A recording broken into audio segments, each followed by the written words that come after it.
We're going to work on your week 3 packet. We're going to make this pretty quick. This section you should know a good bit about. We're going to look at this page, interpreting a linear function. On this particular sheet, a lot of what they're giving you is the information, and you're telling me what does it mean. So this kind of tests your read between the lines ability. So let's get to it. I'll do this whole pack, or these 2 sheets with you. Interpret the linear function and solve the problems. Show your work. Number 1 says, a group of volunteers is spending a week cleaning up the trails of the Hudson Highlands. On day 2, the volunteers began at the point on the trail where they ended the day before. The graph shows their elevation in feet as a function of the number of hours they worked to clean the trails. Part A. What does the ordered pair 1, 1000 represent on the graph? Alright, 1, 1000 is right here. What does that represent? Well, if I go down to 1, I notice that's telling me 1 hour. And if I go across to 1000, that's telling me the elevation. And I read here that they're cleaning up some highlands. They're cleaning up the trash, and this is how long they spend at that elevation. So 1 hour cleaning at 1000 feet.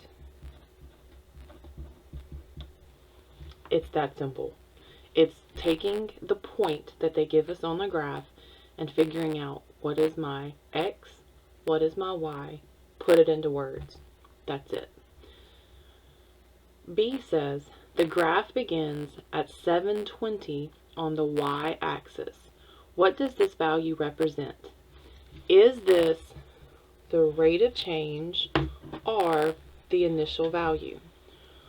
Well, let's think back to our BFF here.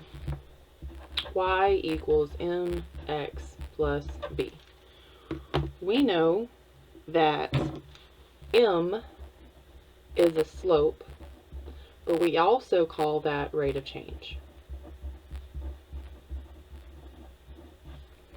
And we know that b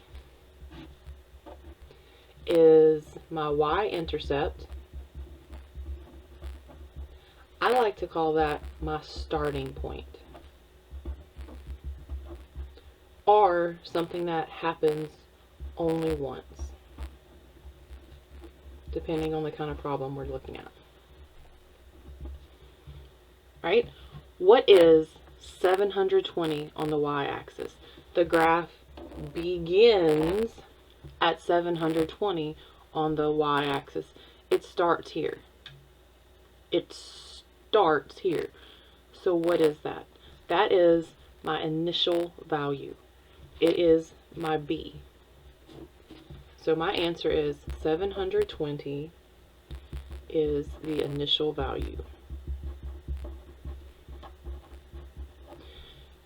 Remember I've told you before that the first initial of your name, your initials is the first letter. It's where your name begins.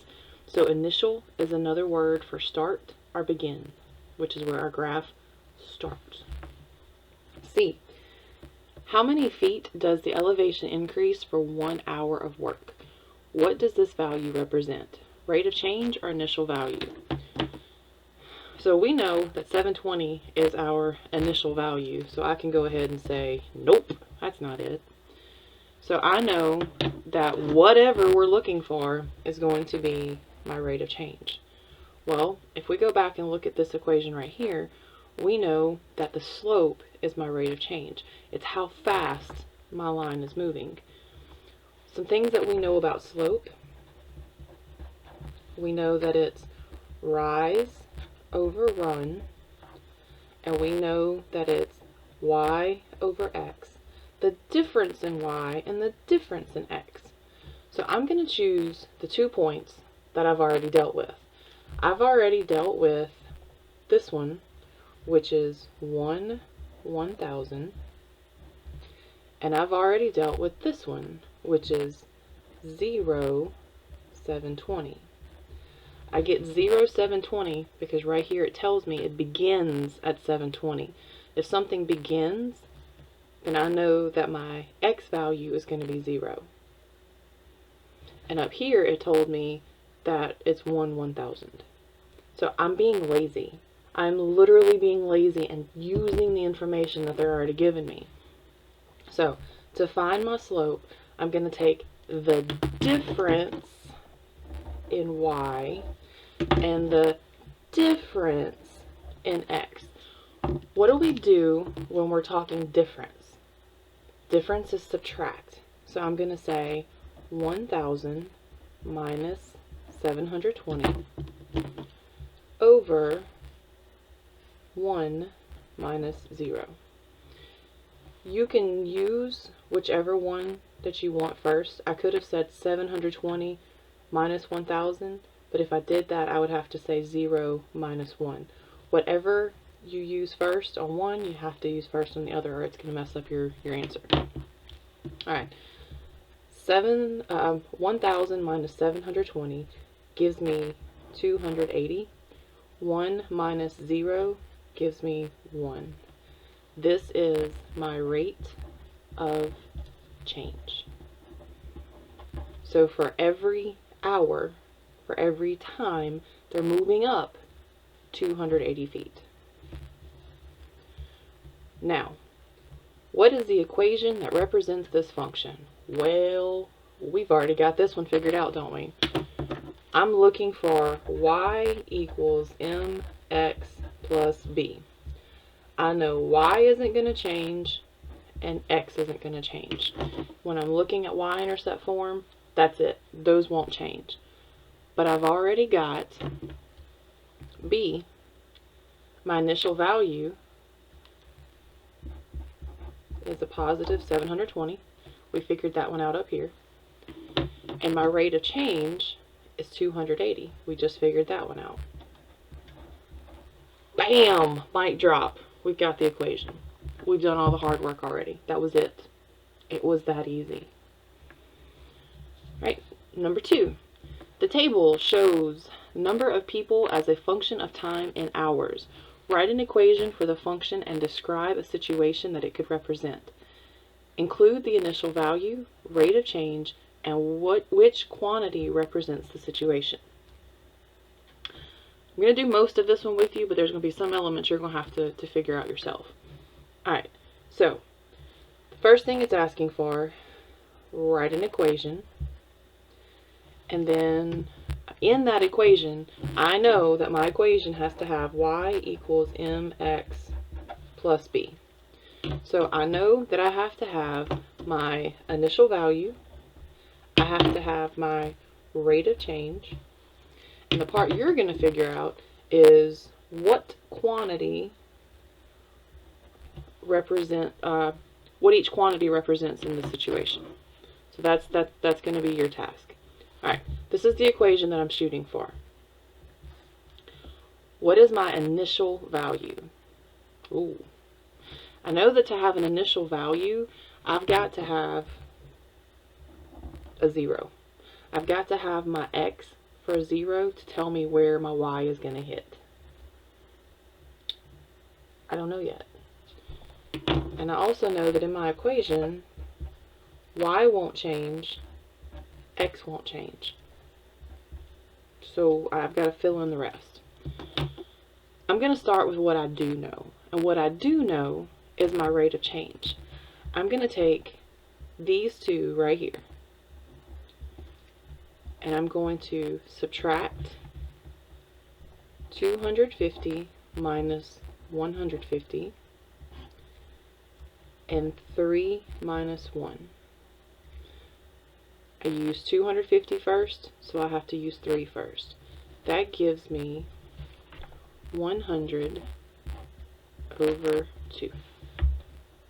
And if I put that in my calculator and I divide, I get 50. So my rate of change is 50. Now for my initial value, if I know that between every 1 there's going to be 50. So I can come in here, and if I added a 2, I know that I could add 50 to 100, and that's going to give me 200. I add 1 here, I get 3, and I get 250. If I add a 4 on this side, and I add 50 here, I get 300. I could go 6, 400. I could go forever and ever and ever, and my numbers make sense because of my rate of change. So what if I go backwards? I'm looking for an initial value. I'm looking for 0. So if I can add 50 and keep going and it makes sense, could I subtract 50 and it makes sense? So 150 minus 50 gives me 100. So my initial value is 100. So this is initial value, and this is my rate of change. So your job is to take this problem and tell me, what does this mean and what does this mean?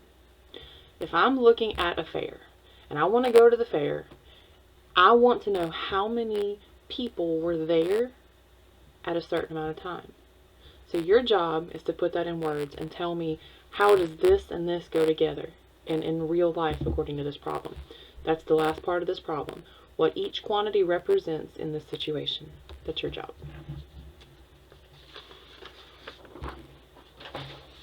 Alright.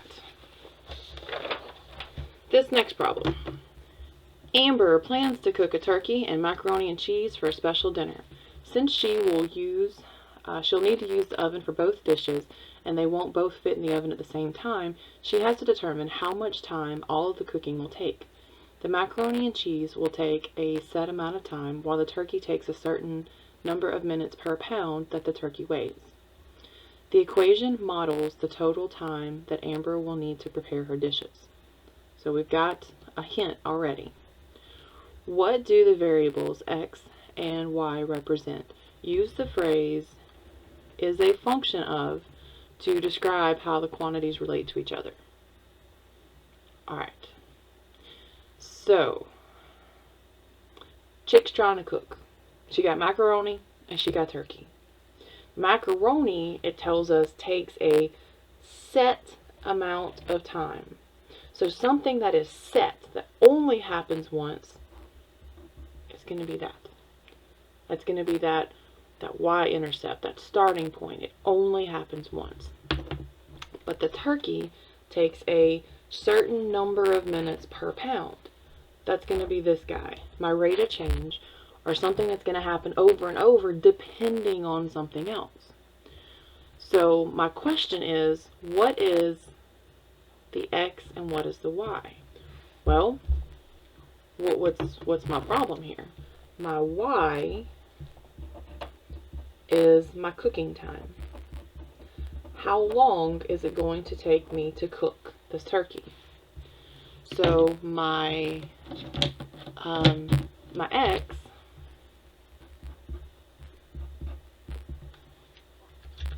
x is the giant IDK. It's the weight of the turkey. And they're going to give it to us in pounds. The abbreviation for pounds. Okay? I say this 1,000 times. What is the question asking? The question is asking me to use the phrase "is a function of" to describe. Well, is usually means, what's the equal sign? So, I'm going to start with the cooking time, because I know that's my y. Is the equal sign, is a function of,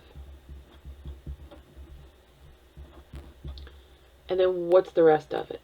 What is the 15 and the x? Well, it's a function of the weight of the turkey and how long it's going to take to cook that bad boy, right? So, what does the 40 represent? What is that? Well, we know that when something is stuck out here like this in a y-intercept equation, that it's something that happens once. It's a set amount of time. So in this particular case, what is that 40? That 40 is the time to cook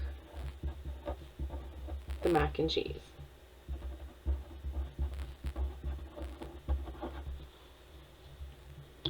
Alright, part C. What does the rate of change represent? This is my rate of change.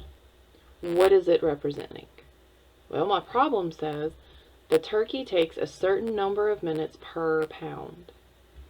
My rate of change depends on how big that turkey is.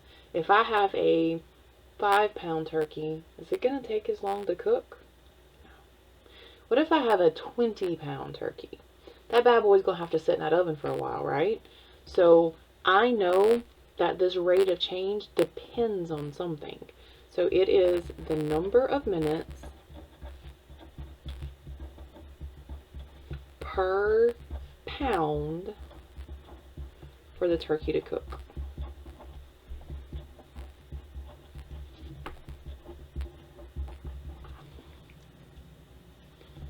Alright, read this last one very, very carefully. What is the total cooking time for the turkey, or what is the total cooking time for just the turkey if the weight is 12 pounds? Alright, I've got this equation that they gave me up at the top.